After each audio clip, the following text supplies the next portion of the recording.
अगर आपका कोई केस है यूएई में और आप ऑपोजिट पार्टी के साथ कोर्ट के बाहर सेटलमेंट करना चाह रहे हैं, तो आपको ये 3 चीज़ों का ख्याल रखना बहुत ज़रूरी है। पहली चीज़, आपको दूसरी पार्टी और आपके दरमियान एक एग्रीमेंट बनाना है जिसमें जो केस की डिटेल्स है, जैसे कि केस नंबर, जो क्लेम अमाउंट है और जो सेटलमेंट अमाउंट है, वो सब मेंशन होना ज़रूरी है, ताकि जब हम ये कोर्ट में आगे सबमिट करें तो जज को पता हो। दूसरी चीज़, रिसीट।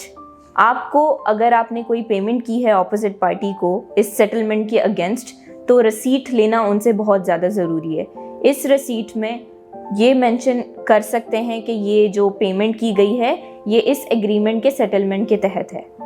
तीसरी चीज़, अब जो आपने पहला एग्रीमेंट बनाया है ऑपोजिट पार्टी के साथ और जो रिसीट है, इन दोनों को आपके केस में, या अगर एग्जीक्यूशन खुल गया है तो एग्जीक्यूशन फाइल में सबमिट करना बहुत इंपॉर्टेंट है, ताकि इससे कोर्ट को इन्फॉर्मेशन मिले कि आप दोनों के दरमियान कोई सेटलमेंट हुआ है और इस तरह केस क्लोज किया जा सकता है।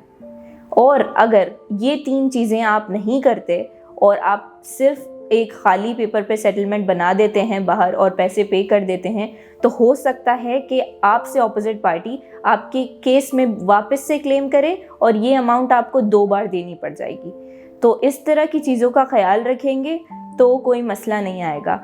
अगर इससे रिलेटेड आपके कोई सवाल हैं तो आप info@zarunilawyers.com या फिर 0585323296 पे भेज सकते हैं। Thank you.